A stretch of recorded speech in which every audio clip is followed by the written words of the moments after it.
outside of the First Americans Museum in Oklahoma City, and it's every bit as striking and meaningful as the inside. The facility and grounds are a giant cosmological clock. The First Americans Museum, because we are First Americans.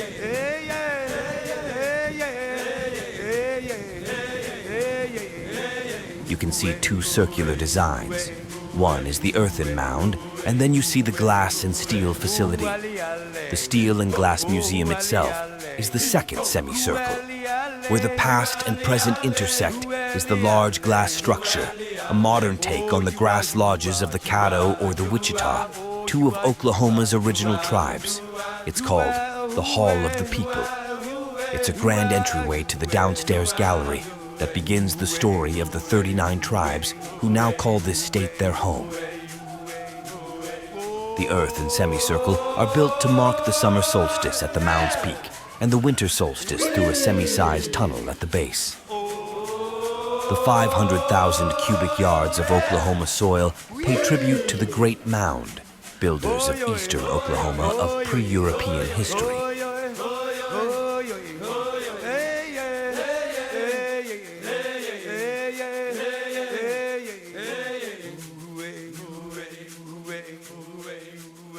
One place, many nations. We are the First Americans Museum. First Americans Museum honors the ancestors who lived here before it was Oklahoma. We honor the indigenous people who inhabited these lands before the United States was established. We honor those tribes who have a historical relationship to this region. We acknowledge the tribes who were once assigned the land upon which the museum resides. The first Americans have been present on this continent for millennia. Archaeological and genetic evidence reveals that the first Americans arrived at least 23,000 years ago, with some estimates of up to 30,000 years. The migration story is complex, involving multiple groups and prehistoric seafaring along the Pacific coast, well before the previously thought 13,000-year timeline. Many of us who are descendants of the Mississippian mound builders, myself included as a Muskogee citizen, we had a variety of different kinds of mounds for different purposes.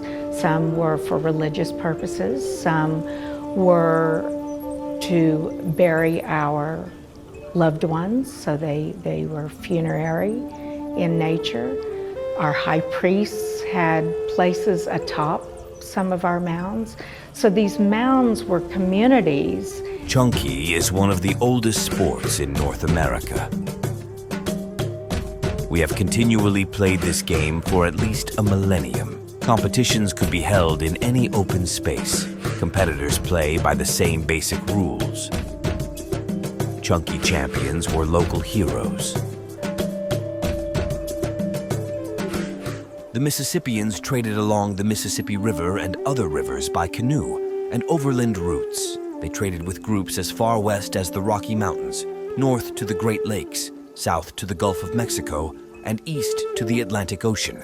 The Mississippians used dugout canoes that were loaded with trade goods and transported down the river to the Gulf Coast. The Mississippians lived in the Mississippi Valley, Ohio, Oklahoma, and surrounding areas. Their cultures were dependent on intensive agricultural production, with corn, beans, and squash being their most important crops. Today, 39 distinct tribal nations reside in Oklahoma. We are as diverse culturally and linguistically as the nations on the European continent. We are not in Oklahoma by choice. Many of our peoples were removed and relocated from the far reaches of the contiguous United States. After nearly 200 years, our histories and cultural lifeways are now interwoven into this landscape. The Choctaw people call this land Oklahoma. Oklahoma means red people, the place we now call home. While our founding fathers, presidents, and military leaders are remembered as heroes of American culture, it's often overlooked how indigenous people contributed to many major events in the nation's history. Here are a dozen Native Americans who left a lasting mark with their leadership, bravery, and innovations. Powhatan, also known by his proper name of Wahunsanakaw, Powhatan is perhaps best remembered as the father of Pocahontas. He was also a massively powerful chief at the time, his authority extending over 30 tribes. Tamanend, the affable one, endured for generations, with colonists celebrating him as the patron saint of America. Joseph Brant fought for the British in the French and Indian War, converted to Christianity, and served as a missionary among the Iroquois people.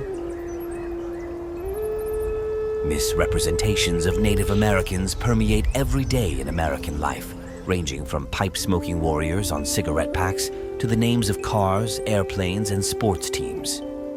These images have a long history originating in early European notions about Native peoples in the Americas.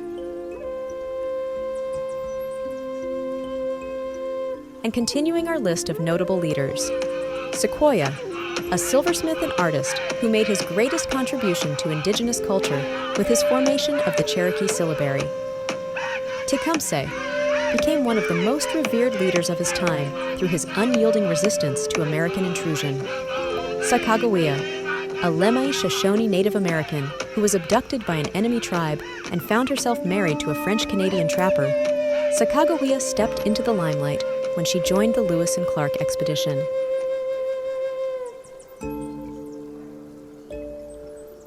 Many Native American athletes have made history in sports, including Jim Thorpe, the first Native American to win an Olympic gold medal, Billy Mills, an Oglala Lakota who won the 10,000-meter run at the 1964 Tokyo Olympics, Notah Begay III, a Navajo who became the first Native American to compete in the PGA Tour, Naomi Long, a member of the Karuk tribe of California who became the first Native American woman to compete in the Winter Olympics, Madison Hammond, a member of the Navajo and San Felipe Pueblo who became the first Native American to play in the National Women's Soccer League, Ashton Locklear, a Lumbee tribe artistic gymnast who won the 2014 World Championship and 2 Pan American Championships in 2014, Nyla Rose, an American professional wrestler who became the first openly transgender wrestler to sign with a major American wrestling promotion in 2019.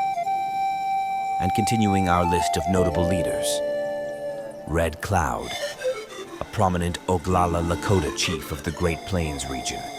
Red Cloud honed his fighting chops through early skirmishes with the Pawnee and Crow tribes before turning his focus to overreaching white settlers. Sitting Bull became a central figure in the Great Sioux War of 1876, his vision of a military triumph presaging the historic defeat of General George Custer at the Battle of the Little Bighorn.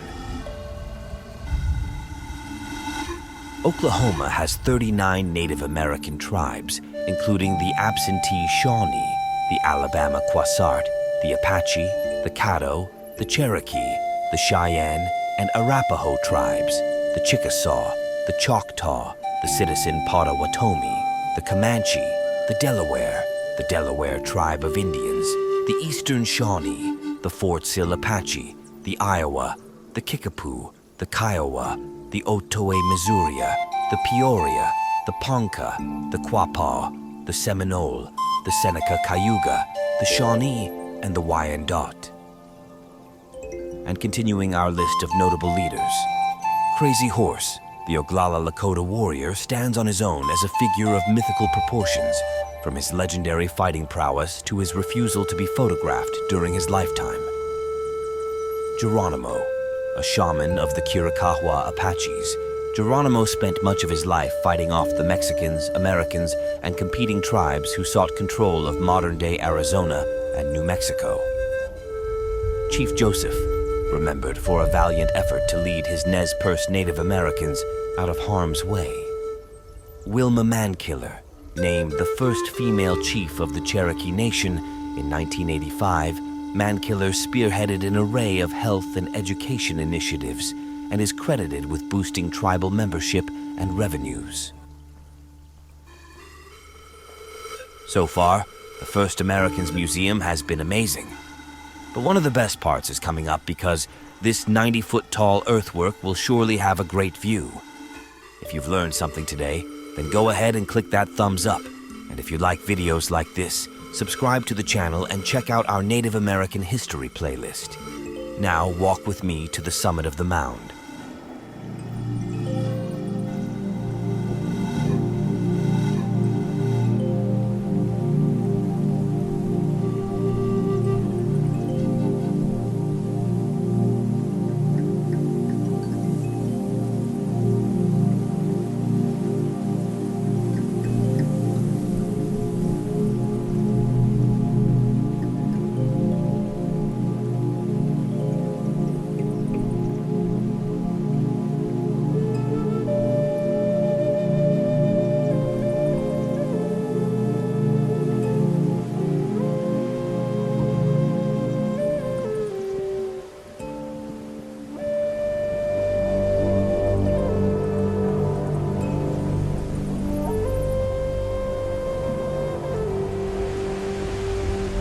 The first Americans were skilled astronomers, meticulously observing the constellations and constructing monumental structures aligned with celestial bodies.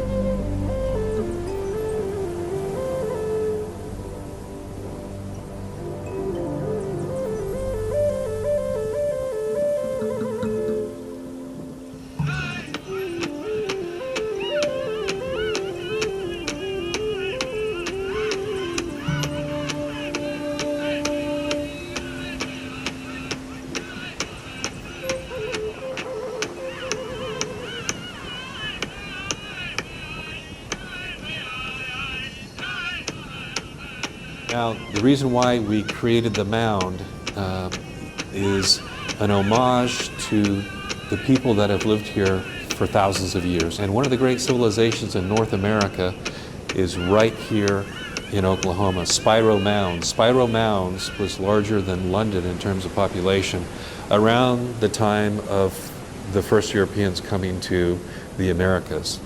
And so we want to honor our ancestors, but also remind people that we've been here. People have been here for thousands of years. The Caddos believe that a very long time ago, men and animals were brothers and lived together below the ground. But at last, their leader, a man named Niche, Moon, discovered the entrance to a cave leading up to the Earth's surface. Niche told everyone they would have to follow him to the new land. The people divided into groups, each with a leader and a drum. Niche told the people to sing and beat their drums as they moved along, and he warned them never to look back the way they had come. Soon they reached the opening. First, an old man climbed out, carrying fire and a pipe in one hand and a drum in the other. Next came his wife, bringing corn and pumpkin seeds. Then came the rest of the people and animals. But when Wolf climbed out, he turned around and looked back.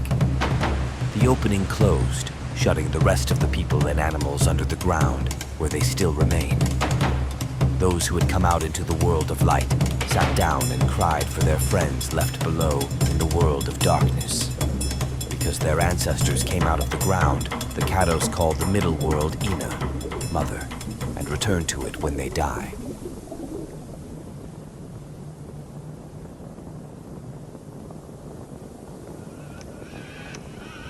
There's one feature of the mound that most people notice, and there's a giant tunnel that goes through the mound, and that tunnel is large enough to drive a fire truck or a semi-truck through.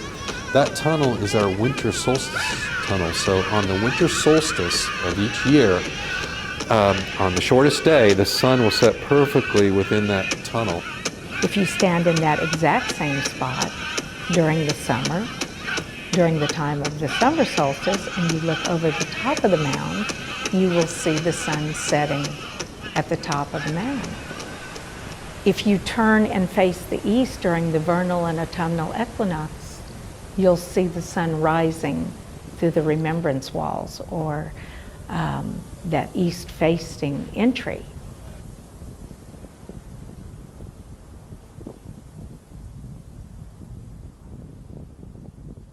Up here at the peak of the mound, it's a little bit windy.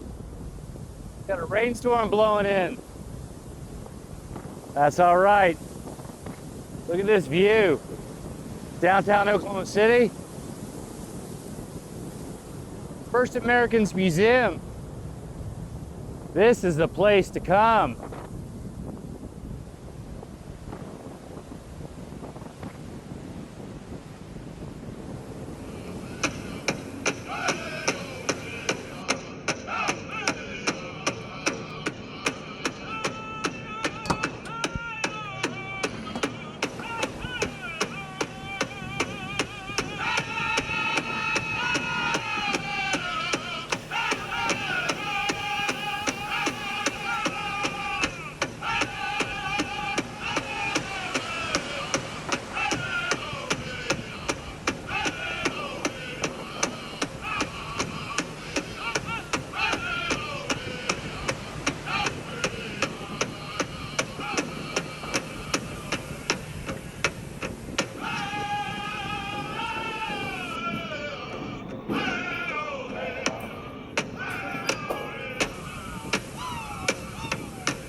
Michael?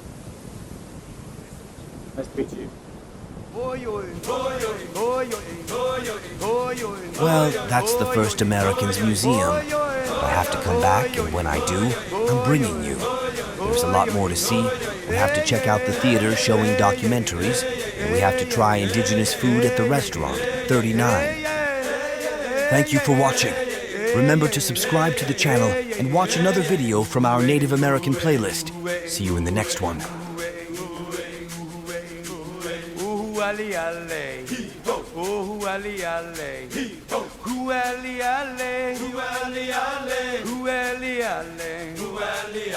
Oh, you are, you are, you are, you are, oh, you are, you are, you are, you are, who are, who are, who are, who are, who are, who are, who are, who are,